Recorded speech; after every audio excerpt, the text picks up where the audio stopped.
अस्सलाम वालेकुम my dear students. बेटा, जानते हैं आप लोग, हमने पिछली बार एंजाइम्स को स्टार्ट किया था, ठीक। और उसमें हमने उसकी डेफिनेशन को डिस्कस किया है और उसमें हमने को फैक्टर्स को डिस्कस किया है। आज हम बेटा डिस्कस करेंगे कि जो ये एंजाइम्स होते हैं, actually you know that enzymes are catalysts. ये मैंने पढ़ाया आप लोगों को। कैटालिस्ट्स की डेफिनेशन हमने डिस्कस की है। कैटालिस्ट्स आर बायोलॉजिकल, मतलब enzymes are biological catalysts which increase the rate of biological reactions by decreasing activation energy। मगर ये जो कैटालिस्ट्स होते हैं, ये जो हमारे पास कैटालिस्ट्स होते हैं, ये टू टाइप्स के होते हैं। एक को हम कहते हैं बेटा इनऑर्गेनिक कैटालिस्ट। इनऑर्गेनिक कैटालिस्ट, याद रखना बच्चों, इनऑर्गेनिक कैटालिस्ट। और दूसरा जो यही है एंजाइम्स, इनको हम कहेंगे फॉर एग्जांपल ऑर्गेनिक कैटालिस्ट्स। जो इनऑर्गेनिक कैटालिस्ट्स होते हैं, ये काम करते हैं at high temperature and we can say that at high pressure. मगर उसके बरक जो एंजाइम्स होते हैं, ये फंक्शनल होते हैं at we can say that low temperature and low pressure। मगर याद रखना बच्चों, हमारे पास ऐसे कुछ एंजाइम्स है जिसका नाम है, एक का नाम है बेटा टैक पॉलीमरेज। याद रखो बच्चों, Taq polymerase. It is an enzyme जिसका नाम है टैक पॉलीमरेज। बच्चों अगर आप देखेंगे, ये काम करता है ये वाला enzyme eight high temperature. T का मतलब है थर्मस। एक क्यू का मतलब है एक्वाटिकस। ठीक। दीज एंजाइम्स यानी Thermus aquaticus are functional at high temperature. मगर ये किन में हम देखते हैं, this enzyme is found in the bacteria who are we can say the thermostable, यानी उस बैक्टीरिया को हाई टेम्परेचर पे भी कुछ नहीं हो जाता है। तो थर्मोस्टेबल एंजाइम्स जो होते हैं, उनके पास जो एंजाइम्स होते हैं, उन एंजाइम्स को हम बोलेंगे थर्मोस्टेबल एंजाइम, यानी वो हीट रेजिस्टेंट होते हैं और उसी का नाम पड़ गया है टैक पॉलीमरेज। वो समझ आया हमें कि इनऑर्गेनिक कैटालिस्ट जो होते हैं, ये फंक्शनल होते हैं at high temperature and pressure, while as organic catalysts like enzymes they are functional at low temperature। और उसमें अगर हम देखेंगे, लेकिन ऐसा एक एंजाइम है जिसका नाम है टैक पॉलीमरेज, मगर ये वाला एंजाइम थर्मोस्टेबल होता है, यानी हीट रेजिस्टेंट होता है। कहते हैं कि ये काम करेगा up to 80 to 90 degree Celsius पे भी ये एंजाइम फंक्शनल होता है। आपके टेक्स्ट ने लिखा है। अब दूसरी बात है बेटा, ये था कैसे अबाउट द कैटालिस्ट। देखो एंजाइम कैसे काम करते हैं। एंजाइम फंक्शनल होते हैं। देखो बच्चों, देखो पूरा समझना जो मैं पढ़ाऊंगा बेटा। यहां अगर हम देखेंगे, मानो ये है मेरे पास कोई enzyme, you know that enzymes are proteins. ये है एंजाइम। मैं इसकी एक थोड़ा ऐसे पिक्चर बनाऊंगा। इस एंजाइम को यहां एक पिट होता है। इस पिट का नाम है एक्टिव साइट। क्या नाम है बेटा?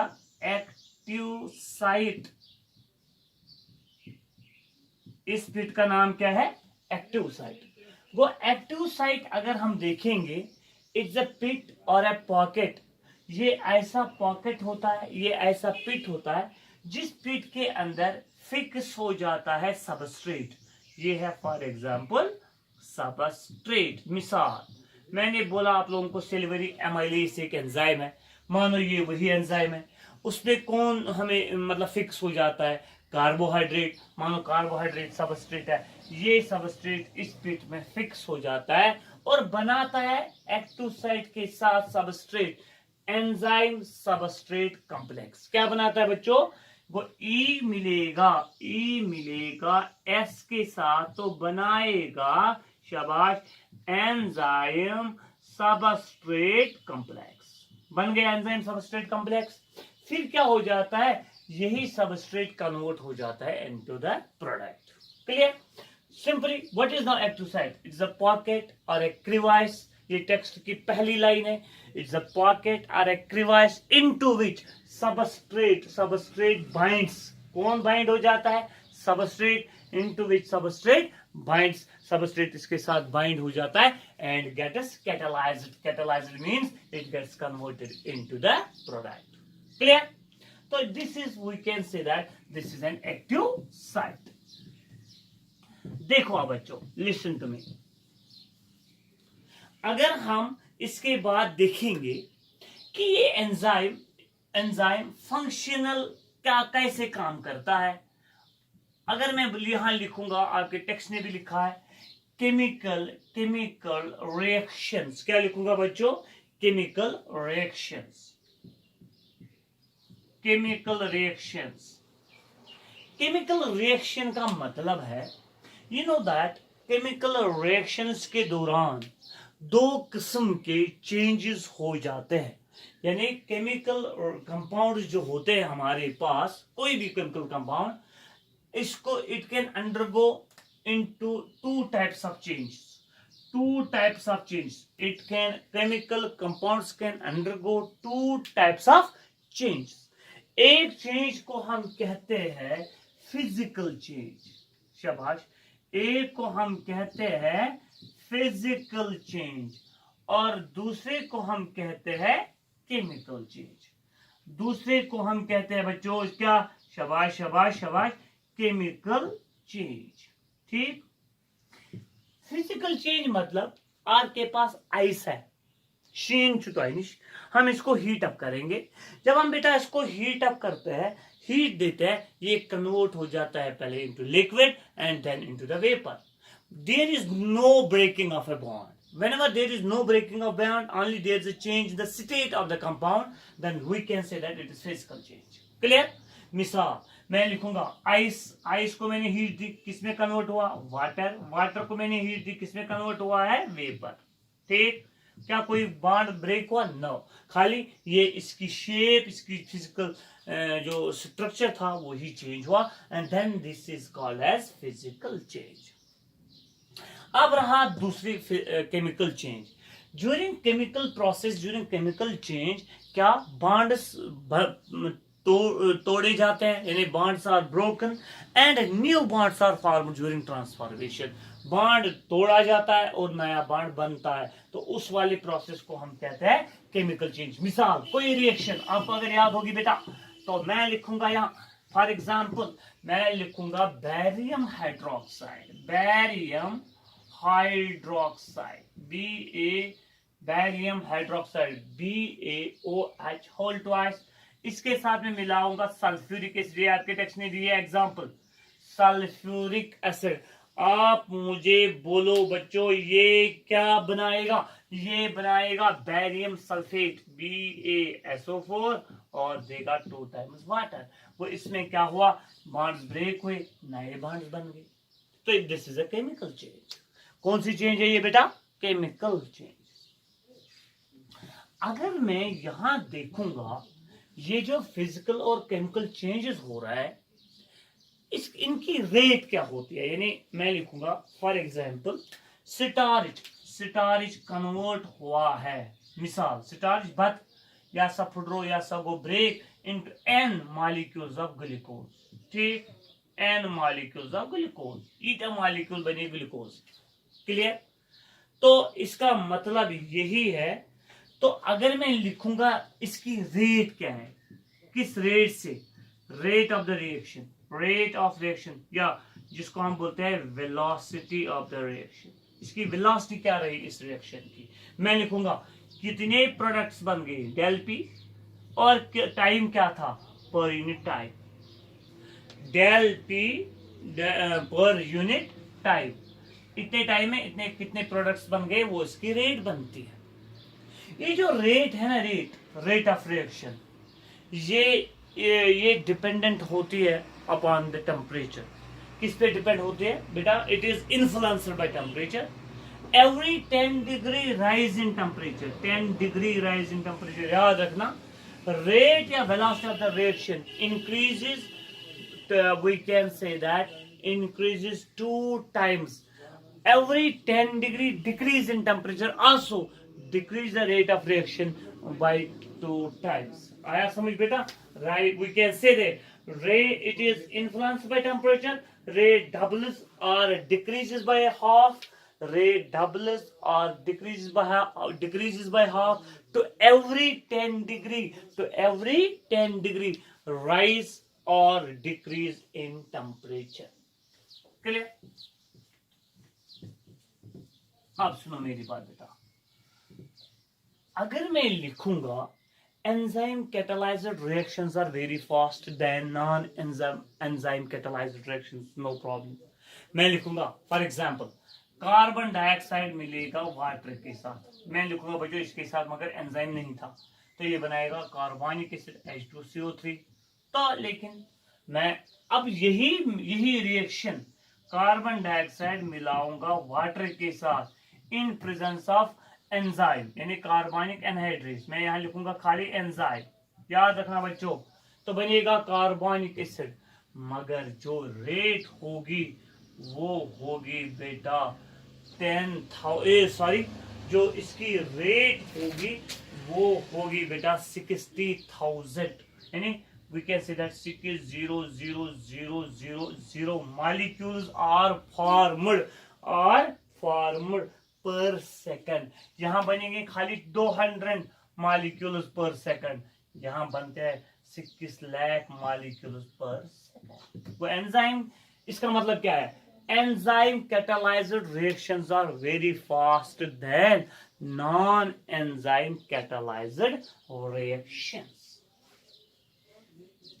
देखो बच्चों, अगर मैं बोलूंगा आपको कौन से ऐसे फैक्टर्स है जो एंजाइम एक्टिविटी पे क्या करते हैं, असर करते हैं, ऐसे कौन से फैक्टर्स है जो एंजाइम एक्टिविटी पे क्या करते हैं, असर करते हैं, यानी फैक्टर्स अफेक्टिंग एंजाइम एक्टिविटी, ये बहुत इंपॉर्टेंट टॉपिक है। फैक्टर्स अफेक्टिंग enzyme activity,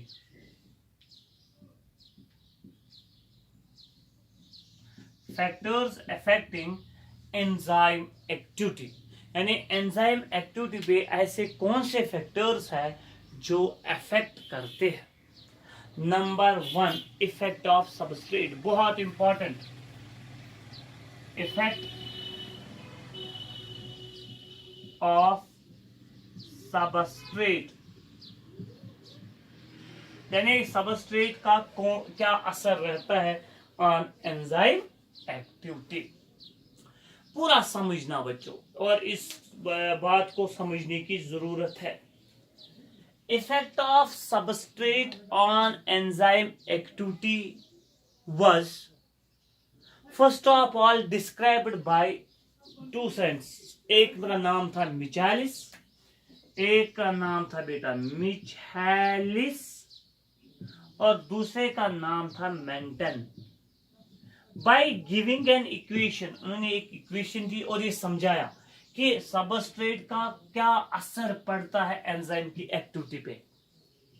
अगर सबस्ट्रेट कम होगा क्या पड़ेगा, ज्यादा होगा क्या होगा, तो यही समझाया 2 साइंटिस्ट ने बाय गिविंग एन इक्वेशन। उन साइंटिस्ट का नाम था मिचालिस एंड मेंटन। उन्होंने एक इक्वेशन हमें दी है बेटा, और वही इक्वेशन मैं आपके सामने डिस्कस करूंगा, जो समझने की बहुत जरूरत है। 2 साइंटिस्ट थे, कौन कौन? मिचालिस और मेंटन।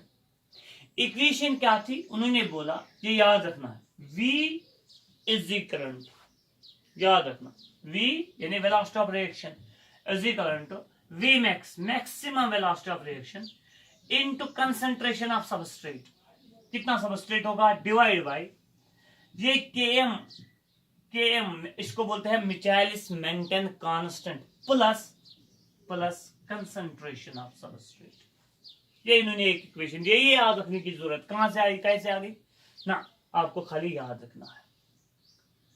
इसका मतलब है ग्राफिकली उन्होंने, अगर आप अपनी टेक्स्ट को भी देखेंगे बेटा, ये मैं यहाँ एक ग्राफिकली ऐसे थोड़ा बनाऊंगा बेटा, यहां से मैं बनाऊंगा फॉर एग्जांपल यहाँ रेट ऑफ रिएक्शन ऐसे ऐसे और ऐसे बन गई मैक्सिमम। इसका मतलब है ये क्या है, ये कौन सा वैल्यू होगा, ये मैक्सिमम वैल्यू होगा ना वेलोसिटी ऑफ रिएक्शन का, वो ये बन गया वी मैक्स। ठीक, ये क्या बन गया वी मैक्स, वो मैक्सिमम वेलोसिटी। क्लियर बच्चों, ये बन गया इसका बेटा वी मैक्स। क्लियर। अब मैं क्या करूंगा, मैं देखूंगा यहां करूंगा बेटा, ये याद रखने की जरूरत है, यहां समझाऊंगा। देखो बच्चों, मैं वेलोसिटी को रखूंगा हाफ ऑफ मैक्सिमम, मतलब इसको मैं हाफ करूंगा, नेसफ, वो तेल बन ये वी मैक्स बाय 2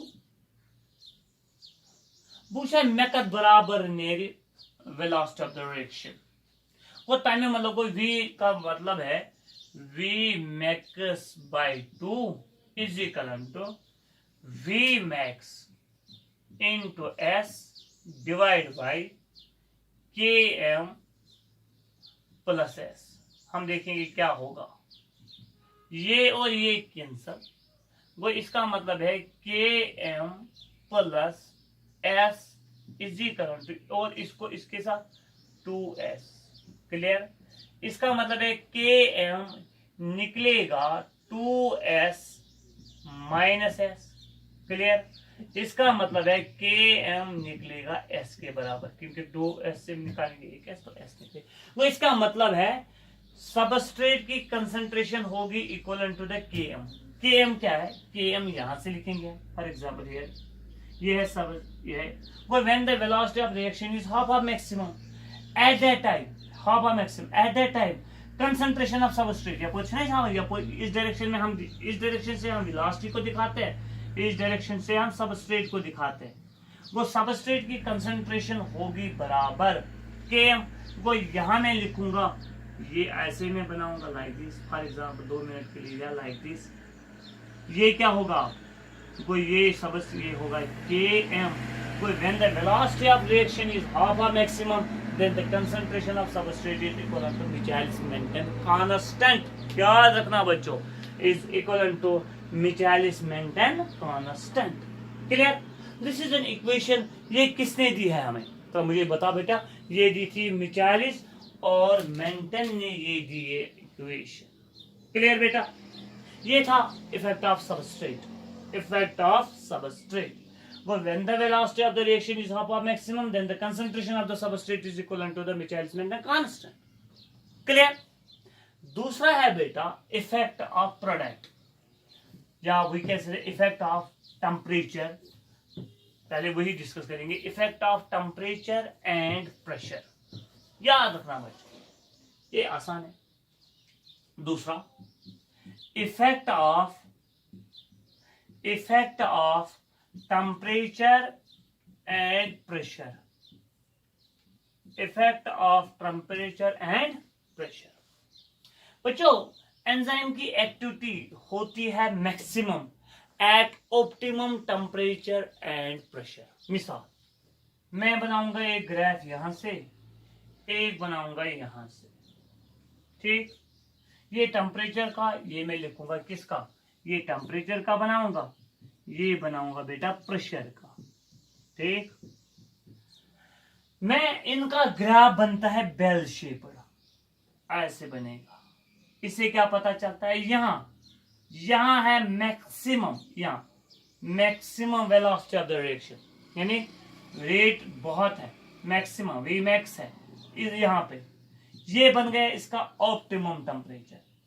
वो ये वाला टेम्परेचर जो ये वाला पॉइंट होगा ये ऑप्टिमम होगा, क्योंकि इसके ऊपर इसके पास ये आते हैं हमें मैक्सिमम वेलोसिटी, यानी मैक्सिमम प्रोडक्ट बनता है। लेकिन अगर हम इसके आगे जाएं या इसके पीछे जाएं, वेलोसिटी, ये मुझे बोलो बच्चों, टेम्परेचर यहां था ना, अगर यहाँ जाएंगे क्या रेट डाउन हो जाएगी कि इंक्रीज हो जाएगी? डाउन हो जाएगी। यहाँ जाएंगे इंक्रीज हो जाएगी, डाउन हो जाएगी? डाउन हो जाएगी। Go beyond this optimum value temperature, beyond this अगर हम इसके आगे पीछे जाएंगे तो velocity of the reaction decrease हो जाती है। क्या हो जाती है बेटा? Velocity of reaction decreases. मगर अगर लो टेम्परेचर पे जाएंगे बहुत कम, उस वक्त एंजाइम जो है ना बेटा, एंजाइम लो टेम्परेचर पे प्रिजर्व रहता है, यानी एक्चुअल खराबी गसन के काम करन कम मगर खराब भी नहीं हो जाता है। लेकिन अगर हाई टेम्परेचर पे जाते हैं एंजाइम खराब हो जाता है, ये डिनेचर हो जाता है, ये काम नहीं करता है। Same is the case with pressure. Pressure पे भी ऑप्टिमम टेम्परेचर, ऑप्टिमम प्रेशर पे यहाँ मानो ये है ऑप्टिमम वैल्यू, यहाँ पे होती है मैक्सिमम वेलोसिटी, मैक्सिमम वेलोसिटी। इसके आगे पीछे क्या हो जाती है? एंजाइम की एक्टिविटी कम हो जाती है। ये ऐसे भी कम हो जाएगी, ऐसे भी कम हो जाएगी। इसलिए इसको हम कहते हैं बेल शेप्ड करो। बेटा ऑब्जेक्टिव करना बेटा, बेल शेप्ड करो। क्या बोलते हैं बेटा? बेल शेप्ड करो। This is we can say that effect of temperature and pressure. अब लास्ट वाला है effect of product. Effect of product, effect of what? Effect of product, effect of we can say that बेटा product. देखो बच्चों, accumulation में लिखूंगा ऐसे, एक रिएक्शन में लिखूंगा ग्लूकोज कन्वर्ट हो जाता है इनटू ग्लूकोज 6 फॉस्फेट। याद रखना बच्चों, glucose 6, glucose gets converted into glucose 6 phosphate. एक एंजाइम लगता है जिसका नाम है हेक्सोकाइनेज। ठीक, पहले ग्लूकोज कन्वर्ट हो जाता है इसमें, लेकिन जब प्रोडक्ट एक्यूमुलेट हो जाता है ये एंजाइम की एक्टिविटी को ब्लॉक करता है, यानी इनिशिएट करो वापस, फीडबैक इसको कहते हैं हम। ये इसको बंद करता है, इसकी एक्टिविटी को। वो एक्यूमुलेशन, जब एक्यूमुलेट हो जाते हैं प्रोडक्ट, यूज नहीं हो जाते हैं, जमा हो जाते हैं, एक्यूमुलेशन ऑफ प्रोडक्ट क्या करता है? We can say that inhibits the enzyme activity. This is the effect of product. वो इसका मतलब है जब प्रोडक्ट एक्यूमुलेट हो जाता है ये वापस एंजाइम की एक्टिविटी पे नेगेटिव इफेक्ट करता है, फीडबैक करता है और ग्लूकोज कन्वर्ट नहीं हो जाता है इनटू ग्लूकोज 6 फॉस्फेट। इंशाल्लाह बाकी 2 लेक्चर्स और लगेंगे तो एंजाइम कंप्लीट हो जाएगा। तो बेटा बाकी हम दूसरे वाले लेक्चर में पढ़ेंगे। ओके।